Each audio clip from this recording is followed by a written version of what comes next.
Я хотел бы пригласить на эту сцену одного из руководителей конференции ООН по торговле и развитию господина Петко Драганова для приветственной речи. Прошу приветствовать Петко аплодисментами.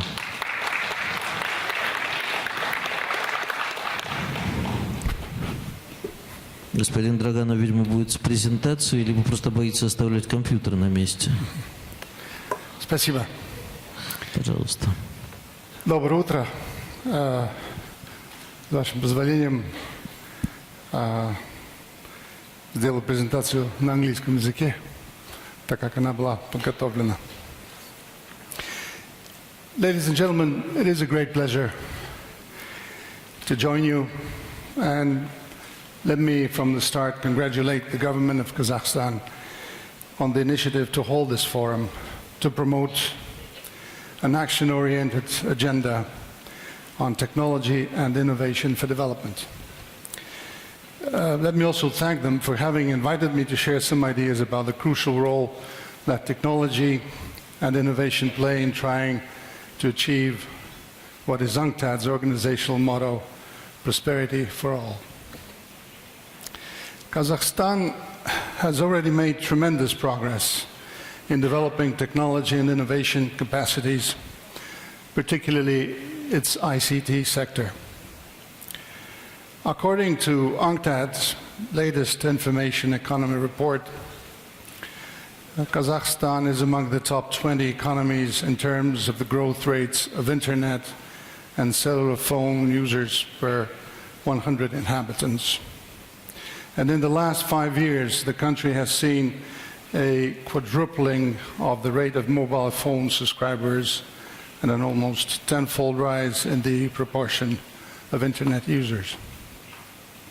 The reduction in the price of mobile data usage is a big step toward ensuring a wider access for the Kazakh population. In Kazakhstan, our experts noted the widening utilization of ICTs by enterprises of different sizes, and the fact that an increasing proportion of the total workforce is involved in the ICT sector. We believe that in the years to come, Kazakhstan, owing to the high level of education and the innovative spirit of its people, will continue making progress in ICT implementation as an important factor of its integration to the global economy. And maybe as an example, yesterday when I arrived here at the airport, I had some time while I was waiting for my luggage to arrive, so I took out my laptop, and lo and behold, I had instant access to internet through Wi-Fi. And all it said was "Welcome to Astana," and really made me feel welcome because, as most of you would know, this is far from being the case in most international airports around the world. You need to pay or send a request through an SMS or register and so on. So that's the way to go. I've been invited to speak today about how to unlock the power of technology and innovation for development.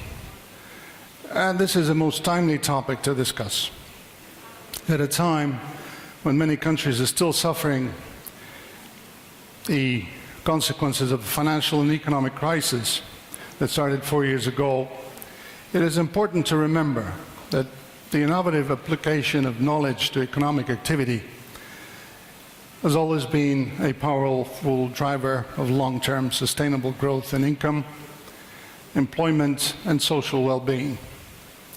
The challenge in front of us is to ensure that many more economies around the world can acquire the capacity to harness technological knowledge to become more productive, more sustainable, and more equitably prosperous.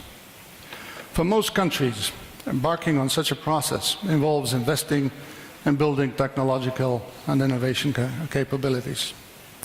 For developing countries, which tend to operate well inside the technological frontier, the challenge is more about accessing and adapting existing technologies to their immediate economic problems.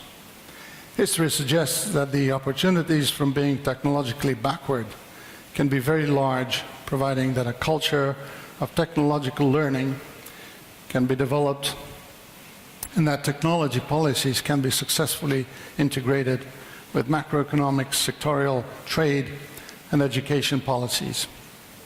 In UNCTAD, we believe that the neglect in recent years of industrial policy has damaged growth and development prospects in many poorer countries. That situation is now changing, not least because advanced countries are taking another look at how they can use industrial policy to build more sustainable growth paths. However, it is also the case that dynamic emerging economies such as China and Brazil have also been using industrial policy as part of their development strategy. China's rapid transition from producing shoes and dolls to laptops and cell phones owes a good deal to such policy. Other successful economies such as Vietnam are now following suit, and Kazakhstan can certainly learn from these experiences. Developing innovation capabilities required to push out the technological frontier is a complex endeavor that takes time and a sustained effort of technological learning and upgrading by firms and the other social and economic actors.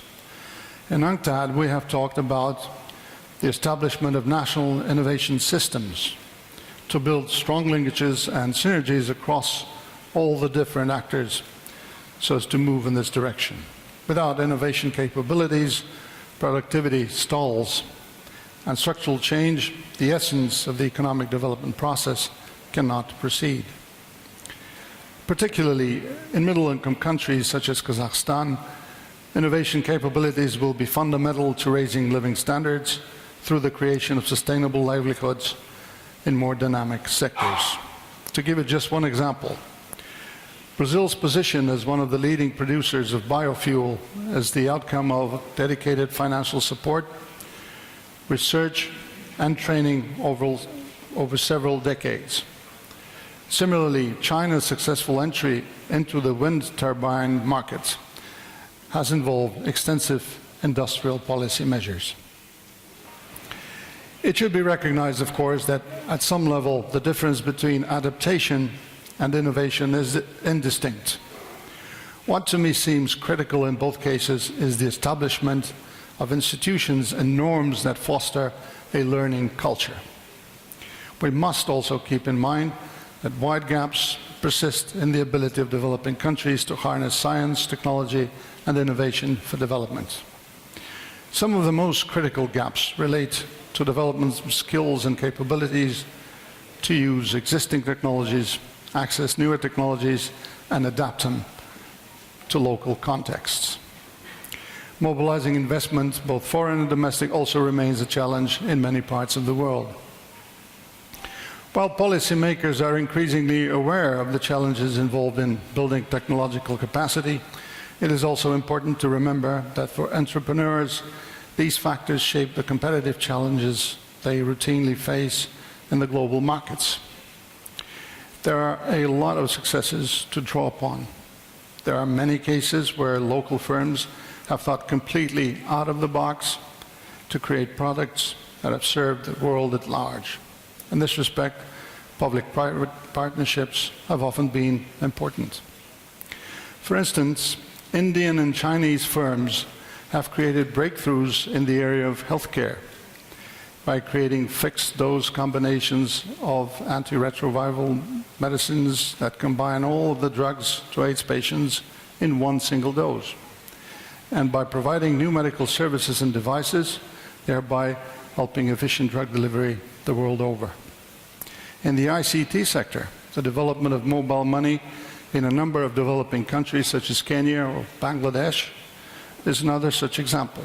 Mobile money did not require any new technological breakthroughs, but it was created by adapting existing mobile technology. It was made possible through a concerted effort and collaboration among the relevant stakeholders, donors, central bank authorities, telecom operators, and private banks to address a specific necessity. Examples abound in the developed world. Need I mention Facebook, or Solar Impulse and Planet Solar? Mark Zuckerberg used existing technology to create a new product designed to satisfy a sheer human necessity, contact. Other than his brain, all he needed was access to a good education and ICTs. And he lives in a state that is wise enough and has the capacity to provide it. Unlike Facebook, Solar Impulse and Planet Solar are two ventures you may have never heard of. But Bertrand Piccard and André Boschberg of Solar Impulse used existing technology and materials they bought on the market to design a plane propelled exclusively by solar energy, which they plan to take around the world.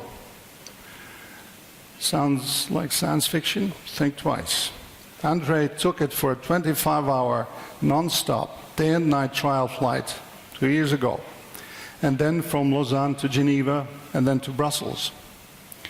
I was there to meet them at the airport. Raphaël Domjean of Planet Solar did the same with the boats. And earlier this month, he completed the circumnavigation of the world using energy from the sun and nothing else. UNCTAD's Technology and Innovation Report recently highlighted how renewable energy technologies can tackle the dual challenge of energy poverty and climate change, thereby providing sustainable industrial development pathways to countries across the world. Innovation and technology viewed thus are not only a fundamental driver of economic growth, they also hold the key to resolving some of the major challenges facing humanity today. Whether we think of climate change, food security, or access to water, innovation and technology are at the core of our efforts to overcome such challenges.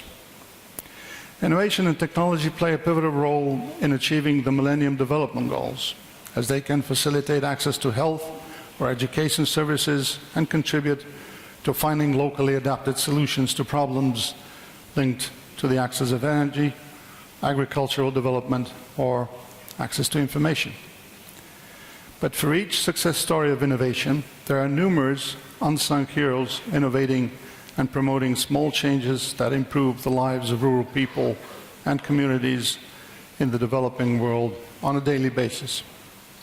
Many of these are able to grow and expand technologically and economically, becoming competitive suppliers of new products and services, and many others fail due to the lack of supportive policy environments.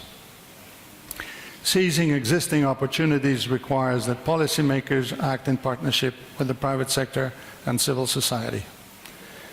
Ladies and gentlemen, if there is a single message that I would like to convey to you today, this would be that innovation and technology cannot be conceived as a concern only for rich countries and leading global enterprises. On the contrary, it is in developing countries that its potential to contribute to prosperity for all is the greatest. The international community must ensure that the right conditions are created to maximize the contribution of knowledge and innovation to sustainable, equitable development. And there is plenty of enterprising spirit in developing countries that is already improving the lives and prospects of millions through innovation and technology, and they must be placed at the center of the development agenda. Together, we should strive to identify best practices and remove barriers so that globalization can really work for the prosperity of all. Thank you.